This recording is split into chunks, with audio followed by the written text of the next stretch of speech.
Bismillahirrahmanirrahim. Assalamualaikum warahmatullahi wabarakatuh.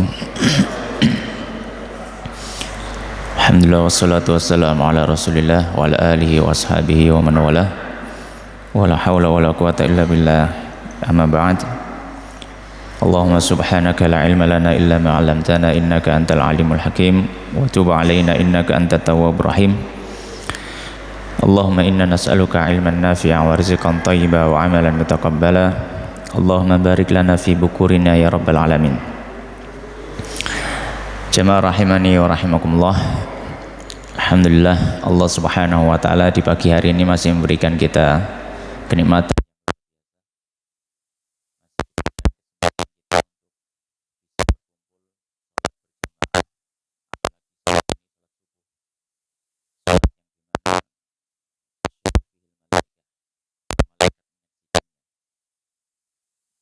yang disebutkan di dalam Al-Quran.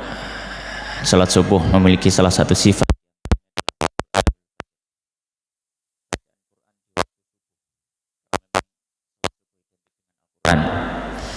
dan salat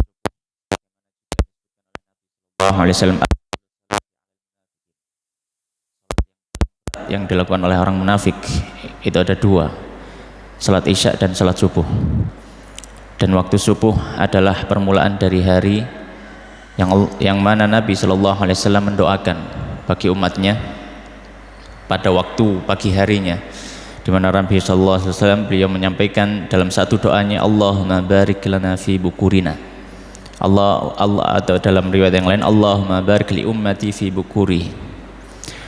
Ya Allah, berkahilah kami di waktu pagi kami. Maka waktu pagi ini adalah waktu yang sangat luar biasa, yang Allah subhanahu wa ta'ala memberikan kekhususan bagi umat Islam tentang waktu subuh. Ma'asyiral muslimin jamaah rahimani wa rahimakumullah. Insyaallah pada kesempatan yang singkat ini saya tanya ke Pak Sentot, niki kuliah subuh niki pinten menit gitu, maksimal 30 menit terus ya. Saya kira mungkin 7 menit seperti kultum gitu ya. Dan ternyata lumayan lama. Tapi ala kulli hal insyaallah kita nggak terlalu lama lah, nanti barangkali jenengan nggak ada napa namanya aktivitas berikutnya, ada yang mau ke kantor atau yang semisalnya. Ala kulli hal, yang akan kita bahas sedikit pada kesempatan yang penuh barokah ini adalah tentang amalan yang bisa kita amalkan atau aktivitas kegiatan ibadah yang bisa kita kerjakan selama bulan Sya'ban. Kita berada di bulan Sya'ban, salah satu bulan yang Nabi Shallallahu Alaihi Wasallam memiliki memiliki perhatian secara khusus daripada bulan-bulan yang lainnya. Karena Nabi Shallallahu Alaihi Wasallam menyampaikan, kenapa kok Nabi memberikan perhatian khusus kepada bulan ini? Karena Nabi menyampaikan, ya, dzaka syahrun yaghfalun nasu anhu baina Rajab wa Sya'ban. Bulan Sya'ban ini bulan yang agak dilalaikan dalam tanda kutip oleh manusia. Kenapa? Karena dia berada di antara dua bulan besar. Yang pertama sebelum Sya'ban bulan Rajab. Bulan Rajab niki masuk bulan haram. Ya, sedangkan setelah Sya'ban bulan Ramadan. Ya. Dan bulan Ramadan adalah bulan puasa. Nah, bulan yang berada di antara dua bulan ini, maka banyak manusia yang lalai darinya. Maka di sini, ma'asyiral muslimin jamaah rahimani wa rahimakumullah, ada beberapa hal yang patut kita kerjakan atau bisa kita amalkan selama bulan Sya'ban ini. Di antaranya adalah yang pertama, hendaknya kita memanfaatkan bulan Sya'ban ini untuk kembali memurajaah, kembali mempelajari lagi ilmu-ilmu yang berhubungan dengan puasa. Karena sebentar lagi insya Allah, jika Allah mengizinkan, kita akan berjumpa dengan bulan Ramadan. Bulan Ramadan isinya adalah puasa, tilawatul Quran, sholat tarawih dan lain sebagainya. Banyak hal-hal, perkara-perkara yang mungkin kita lupa, karena ini momennya cuma setahun sekali. Ya, momennya cuma setahun sekali. Kadang ilmu-ilmu yang ada di dalamnya kadang lupa. Ya, maka penting sekali kita kembali memurojaah, mungkin bisa dengan menghadiri kajian-kajian yang diadakan di masjid, Atau mungkin sekarang melalui media sosial, ada YouTube, ya, ada Facebook, banyak sekali kajian-kajian yang berhubungan dengan fikih puasa atau hal-hal yang berhubungan dengannya. Maka ini kembali dibuka, kembali ditonton, kembali dibaca atau dilihat. Untuk apa? Untuk membekali kita ketika kita hendak menyambut bulan Ramadan. Ya, sebagaimana yang sudah kita ketahui bersama, al-ilmu qabla al-qauli wal amal. Ilmu itu hendaknya didahulukan sebelum ucapan dan juga perbuatan. Ya, maka sebelum kita memasuki bulan Ramadan, maka persiapkan bulan Ramadan ini dengan ilmu dulu. Kemudian yang kedua, ma'asyiral muslimin jamaah rahimani wa rahimakumullah, di antara yang bisa kita lakukan selama bulan Sya'ban adalah memperbanyak puasa sunnah. Memperbanyak puasa sunnah, sebagaimana hal ini juga dilaksanakan oleh Nabi sallallahu alaihi wasallam. Dalam hadis Usamah bin Zaid radhiyallahu ta'ala anhuma, beliau mengatakan kepada Nabi sallallahu alaihi wasallam, "Ya Rasulullah, lam araka tasumu syahran min syuhur ma tasumu min Sya'ban." Wahai Nabi, aku tidak pernah melihat engkau ini berpuasa di satu bulan yang lebih banyak melebihi bulan Sya'ban. Di bulan-bulan lainnya selain Ramadan tentunya, engkau puasanya ya beberapa hari tertentu, tapi di bulan Sya'ban ini kok hampir satu bulan full, hampir satu bulan full engkau ini kok puasa. Maka Nabi SAW menyampaikan, dzalika syahrun yakfulun nasu anhu baina Rajab wa Ramadan. Wahai Usamah, karena bulan Sya'ban ini adalah bulan yang mana banyak manusia lalai. Dia ada di antara Rajab dan Sya'ban. Kemudian kata Nabi, di antara keutamaan bulan Sya'ban, wa huwa syahrun turfa'u fihi al-a'mal ila rabbil alamin. Bulan Sya'ban itu adalah bulan yang mana amal-amal manusia diangkat ke langit. Kata Nabi sallallahu alaihi wasallam, fa uhibbu an yurfa'a amali wa ana shaim. Maka saya sangat menginginkan jika amalku diangkat ke sisi Allah Subhanahu wa taala dalam kondisi aku berpuasa. Ya. Hadisnya sahih, diriwayatkan oleh Imam Nasai, Ibnu Abi Syaibah dalam musnadnya, dan juga Imam Ahmad dalam kitab musnadnya. Dalam riwayat yang lain, ya, hadisnya Sayyidah Aisyah radhiyallahu taala anhu, muttafaq alaih, riwayat Bukhari Muslim, di mana beliau Sayyidah Aisyah menyampaikan sendiri kesaksian dari istri Nabi sallallahu alaihi wasallam, di mana beliau mengatakan, kana Rasulullah sallallahu alaihi wasallam yasumu hatta naqulu la yuftir wa yuftiru hatta naqulu la yasum. Kebiasaannya Nabi di dalam satu bulan itu, beliau itu ia puasa tapi juga nggak puasa. Jadi kalau beliau puasa itu seperti kita mengatakan, atau seolah-olah kita melihat Nabi itu kok nggak puasa ya, setiap hari puasa. Dan ketika Nabi nggak puasa, kita akan mengatakan Nabi itu kok nggak pernah puasa ya, seperti memang nggak pernah puasa gitu, karena setiap hari nggak puasa. Kemudian kata Sayyidah Aisyah, fama ra'aitu Rasulullah sallallahu alaihi wasallam istakmala siyam syahrin illa Ramadan wa ma ra'aitu aktsara siyaman minhu fi Sya'ban. Dan aku tidak pernah melihat Nabi berpuasa satu bulan penuh kecuali bulan Ramadan, dan aku tidak pernah melihat Nabi berpuasa dalam satu bulan yang lebih banyak daripada puasa di bulan Sya'ban. Ya. Maka hadis ini menunjukkan bahwasanya memang bulan Sya'ban ini adalah salah satu bulan yang dianjurkan kita memperbanyak puasa sunnah. Banyak puasa yang bisa kita amalkan. Ada puasa Senin Kamis, ada puasa Daud, ada puasa Ayyamul Bid, ya, dan seterusnya. Baik. Kemudian yang ketiga, ma'asyiral muslimin jamaah rahimani wa rahimakumullah, ada satu permasalahan yang dibahas oleh para fuqaha, yang dibahas oleh para ulama ketika sudah memasuki pertengahan bulan Sya'ban. Ketika sudah memasuki pertengahan bulan Sya'ban, di mana ada hadis dari Nabi sallallahu alaihi wasallam yang diriwayatkan oleh Imam Abu Dawud, diriwayatkan juga oleh Imam An-Nasai, yang disahihkan oleh Al-Arnaud, ya, dan juga dikatakan oleh Imam At-Tirmidzi dalam kitab sunannya. Beliau mengatakan hadis ini sanadnya hasan sahih, ya. Di mana dari sahabat Abu Hurairah radhiyallahu ta'ala anhu bahwasanya Nabi sallallahu alaihi wasallam beliau menyampaikan, idzan tasafa Sya'ban fala tasumu. Jika Sya'ban sudah masuk pertengahan bulan, maka jangan puasa.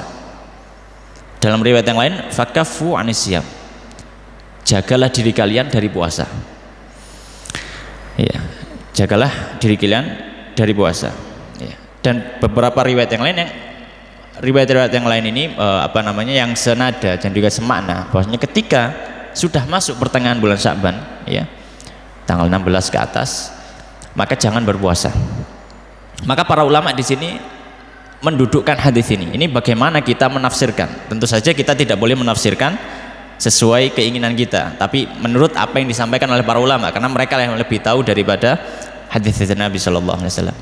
Maka para ulama menyampaikan, ya, hukum asalnya ketika seorang sudah memasuki pertengahan bulan Sya'ban, maka tidak diperkenankan untuk berpuasa kecuali dua.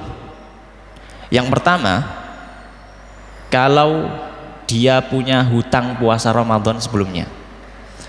Kalau orang punya hutang puasa Ramadan sebelumnya, maka dia harus membayar, mengqadha'nya meskipun sudah melewati pertengahan Sya'ban. Meskipun sudah melewati pertengahan Sya'ban. Ya. Dan ini juga apa yang telah diriwayatkan dari Sayyidah Aisyah radhiyallahu taala anha, bahwasanya beliau menyampaikan, ya, aku dulu tidak bisa mengqadha puasaku karena sibuk dengan melayani Nabi Shallallahu Alaihi Wasallam, ya, di setiap harinya, di hari-hari beliau, kecuali di bulan Sya'ban.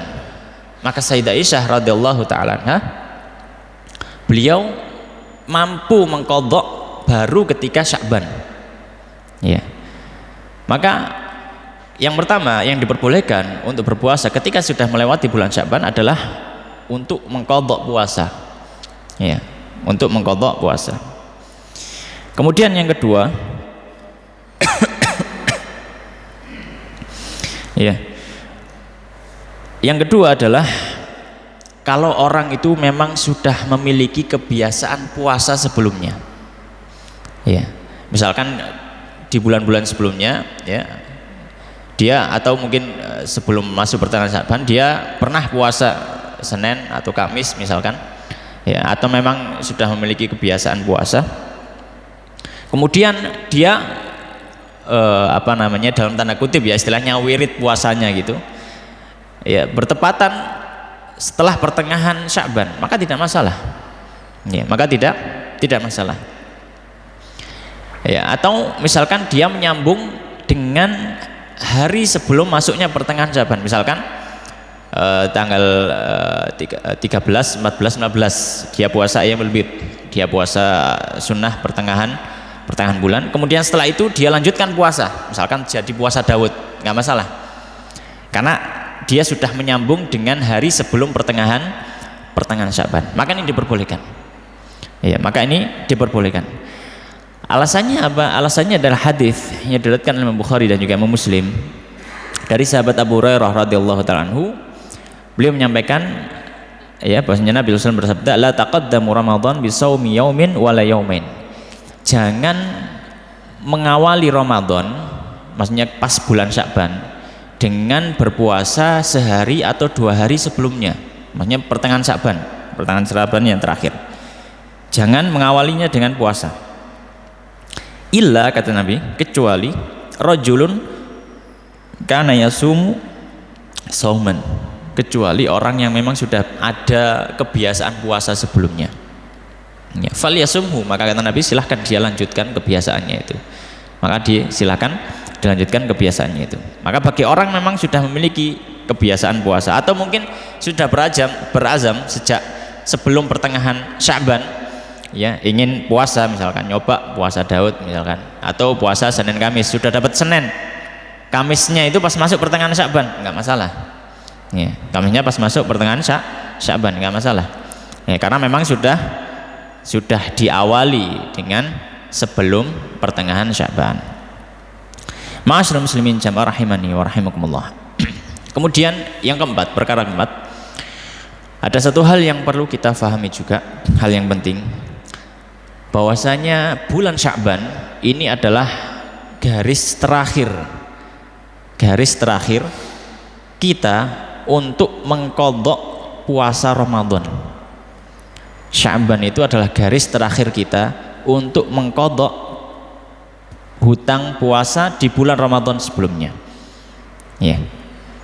Sebagaimana Sayyidah Aisyah juga yang sudah kita sebutkan tadi, bahwasanya beliau itu memiliki hutang dan tidak mampu membayar kecuali di bulan Sya'ban, ya. Dan bulan Sya'ban akhirnya beliau bayar. Ya. Mengapa kita katakan dia menjadi batas terakhir? Karena para ulama tidak memperbolehkan orang yang tidak memiliki udzur kemudian dia menunda qadha puasa Ramadannya sampai datang Ramadan berikutnya. Ya. Jadi misalkan Ramadan tahun kemarin 1444 Hijriah kita punya hutang puasa misalkan 2 hari, tidak kita bayar sampai masuk Ramadan berikutnya, maka para ulama kalau tidak ada udzur ini tidak diperkenankan. Bahkan para ulama mengatakan kalau dia menunda qadha Ramadannya sampai datang Ramadan berikutnya dan dia tidak ada udzur, nggak sakit, nggak apa ya tapi dia malas saja qadhanya gitu, maka ketika masuk bulan Ramadan berikutnya di tahun berikutnya maka dia tetap harus puasa Ramadan itu, dan nanti dia juga masih ada hutang qadha puasa plus ditambahi diperintahkan untuk bayar fidyah. Fidyah itu sebagai hukuman karena dia apa? Mengakhirkan qadha Ramadan sampai datang Ramadan berikutnya.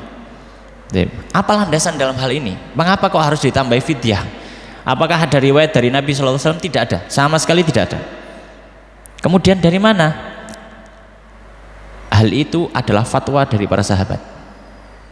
Di antaranya adalah sahabat Abu Hurairah radhiyallahu ta'ala anhu dan juga fatwa sahabat Ibnu Abbas radhiyallahu ta'ala anhuma dan beberapa sahabat yang lainnya yang disebutkan oleh para ulama. Ada sekitar 6 sahabat yang memberikan fatwa ini ya. Bahkan sebagian sampai menukil ya, bahkan hampir menjadi ijma karena fatwa ini banyak dari sahabat dan tidak ada yang mengomentari di zaman itu, semuanya manut dengan fatwanya para sahabat. Apalagi Abu Hurairah sebagai ahli fatwa di Madinah ya. Kemudian sahabat Ibnu Abbas menjadi ahli fatwa di Mekah ya. Di antaranya kalau fatwanya Abu Hurairah maka diriwayatkan oleh Imam Ad-Darqutni dan beliau mengatakan hadisnya sahih, riwayatnya sahih dari beliau, dan juga Imam Al-Baihaqi dalam kitab Sunan Kubra. Sahabat Abu Hurairah mengatakan ketika ditanya bagaimana orang yang dia punya hutang Ramadan terus dia nggak bayar hutangnya sampai datang Ramadan berikutnya, maka kata Abu Hurairah yasumu hadza ma'an nas, dia tetap puasa Ramadan yang sekarang, wa yasumul ladzi farrata fihi, kemudian dia tetap harus membayar hutang puasanya, wa yut'imu likulli yaumin miskina, dan dia memberikan makan satu orang miskin untuk hari yang dilewati ya. Dalam artian dia bayar fidyah ya, dia bayar fidyah ya, tergantung hutang puasanya. Kalau dia hutang 2 hari yang bayar fidyah 2 hari ya. Dan fidyah itu bayarnya adalah 1 mud bahan makanan pokok sekitar 700 sampai 750 gram bahan makanan pokok, itu beras, diberikan pada satu orang miskin. Fatwanya Ibnu Abbas ini diriwayatkan juga oleh Imam Ad-Darqutni dan juga Imam Al-Baihaqi ya, dan juga beberapa riwayat yang lainnya, ulama yang lainnya.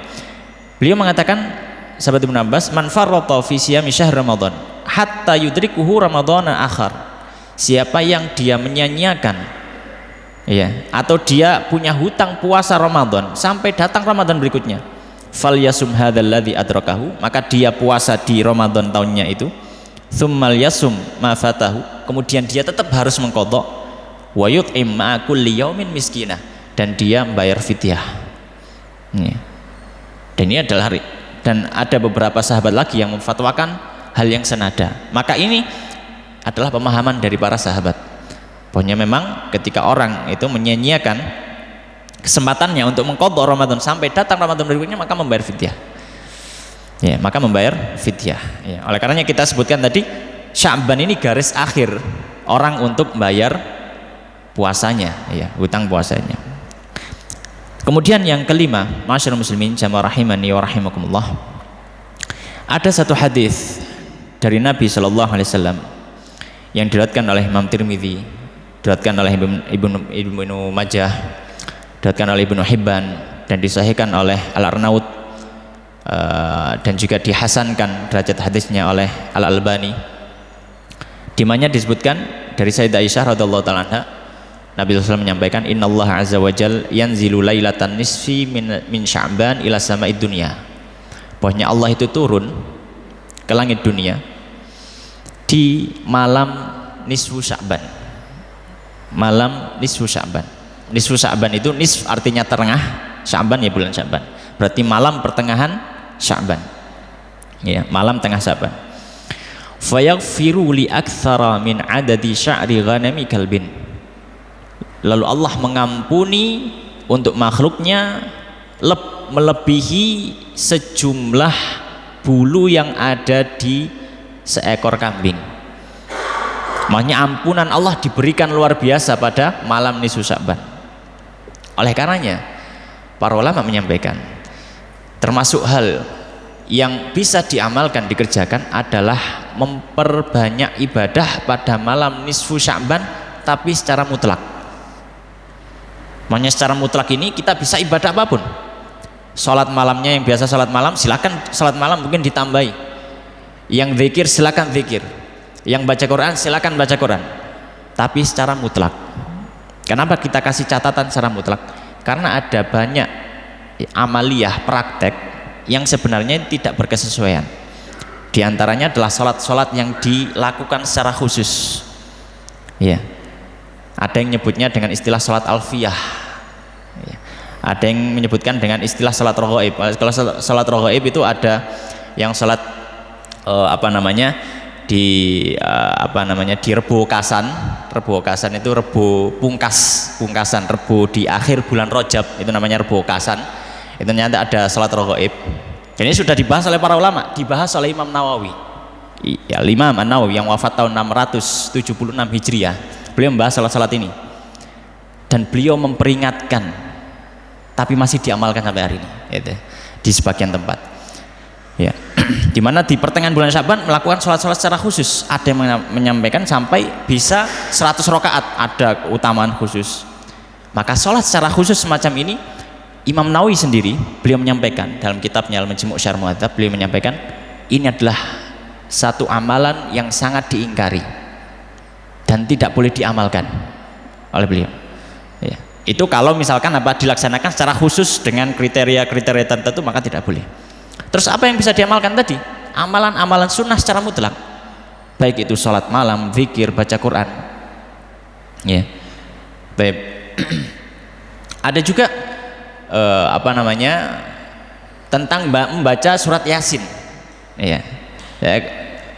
Kemarin kalau nggak salah ada yang tanya, Ustaz, ini amalan ini apa ada gitu ya. Jadi dia bilang amalannya adalah membaca surat Yasin dengan niat-niat tertentu. Saya coba cari-cari referensinya. Yang saya dapati itu ada referensinya di sebuah website zikir gitu, tapi punya orang Syiah. Ya, apa itu amalannya? Yaitu membaca surat Yasin 3 kali setelah salat maghrib di malam nisfu Sya'ban. Bacaan yang pertama diniatkan untuk memanjangkan umurnya, biniyat itu tulul umur, ya, dengan niat memanjangkan umurnya. Kemudian bacaan Yasin yang kedua itu dengan dengan niatan apa gitu, agak lupa, ya. Kemudian yang ketiga juga ada niatan khusus, ya. Kemudian membaca doa yang disebutkan di situ. Maka ini juga tidak diperkenankan, karena amalan ini juga tidak pernah disampaikan oleh para ulama. Adapun ada riwayat atau yang semisalnya, maka tidak ada. Maka yang benar di sini memang diperbolehkan menghidupkan malam nisfu Sya'ban itu, hanya saja dengan amalan mutlak apapun silakan, ya. Mau sholat tahajud silakan, ya, dan yang seterusnya. Bahkan dalam hadisnya sahabat Ali radhiyallahu anhu dalam riwayat Ibnu Majah dalam kitab sunannya, beliau mengatakan, ya, idza kanat lailatan nisfu min Sya'ban faqumu lailaha wa sumu naharaha. Jika masuk malam nisfu Sya'ban, maka silahkan sholat malam seperti biasa tahajud gitu. Kemudian siang harinya silahkan kalian berpuasa, ya, silahkan kalian berpuasa. Kemudian yang terakhir, ma'asyiral muslimin jamaah rahimani wa rahimakumullah, ketika bulan Sya'ban hendaknya kita memperbanyak membaca Al-Quran sebagai, ya, hikmahnya sebagai persiapan kita untuk menghadapi bulan Ramadan yang sangat-sangat erat hubungannya dengan Quran. Ya, mungkin di bulan-bulan sebelum ini, ya, kita agak kendor membaca Quran, maka nanti bulan Ramadan itu bulannya Quran. coba kita lakukan pemanasan dulu. Al-Hafidz Ibnu Hajar Al-Asqalani dalam kitabnya Fathul Bari Syarah Sahih Bukhari, beliau mengatakan kanal muslimun idza dakhala sya'ban akabbu 'alal masahif. Di antara kebiasaan para ulama salaf terdahulu, para kaum muslimin terdahulu, ketika sudah masuk bulan Sya'ban, maka mereka fokus kepada mushaf-mushaf mereka, fokus kepada Al-Quran, memperbanyak bacaan Al-Quran sebagai apa? Persiapan untuk memasuki bulan Ramadan. Demikian yang bisa kita bahas pada kesempatan pagi hari ini. Semoga yang sedikit ini memberikan manfaat, ada yang bisa kita amalkan, ada yang bisa kita sampaikan kepada orang lain. Wallahu ta'ala alam wa sallallahu wa sallim wa barik ala nabiyina Muhammadin wa ala alihi wa sahbihi ajma'in walhamdulillahirabbil alamin. Assalamualaikum warahmatullahi wabarakatuh.